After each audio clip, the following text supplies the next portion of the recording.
Severe weather takes down trees and debris, and you may be tempted to clear it out on your own. Take it from our own Chief Meteorologist Ben Jones, whether it's a tree damaged in a storm or just one you no longer want in your backyard. It is not just tricky, it can actually be deadly. I know what you're thinking. I got some trees in the backyard I need to bring down. I've done this many times, right? What's the big deal? Well, you can see some damage up here with a tree, and then you see something as simple as this mimosa tree that's leaning. What could go wrong with that? It's already going to fall where I want it to. Well, a lot of tension in those things, and right here in my backyard, I went from this is nothing to this in a matter of seconds. I wasn't even sure what had happened, but the next thing I knew, I was in the emergency room. When you first came in and I saw you, my biggest concern was a chest or thoracic injury. A collapsed lung, hemothorax, which is bleeding in the chest, are all life-threatening injuries.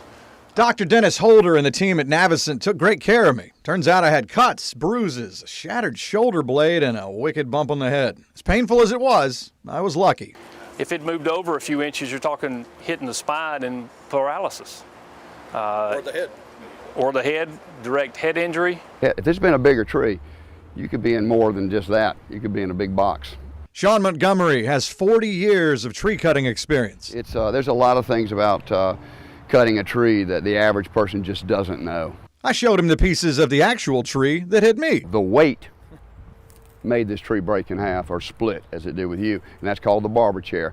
The problem is you're right there and it splits up. You're lucky it didn't take your head. Yep, the barber chair. Sounds welcoming, but it's not. It happens like this. You're cutting a tree that's already leaning at an angle and you think, well, this will fall exactly where I want it to go, and part of it does. But from the trunk up where you cut, splinters in half, shoots up into the air, and can come back down with a slingshot force. It also was the momentum and the speed of it moving. You know, that's several pounds, you know. It's like you getting hit by a baseball bat. He says trees can look like they'll topple right to the ground, but they're living, breathing organisms carrying thousands of pounds of tension that can be unpredictable when they come down. The weight is really putting a lot of pressure down there, and the minute you saw on the backside, you relieve that pressure, crazy things happen. Both Montgomery and Doc Holder say trying to save time and money could lead to an expensive injury, or worse. Yeah, a lot of people think, oh, I'm not going to call an expert because they're expensive. Well, wait till you get a bill for surgery and broken bones and hospital stays and see how expensive it is. If you're not sure of it all, for God's sakes, call your tree guy, whoever you need. If you don't have a guy, I'll be glad to be the guy. But don't take those chances.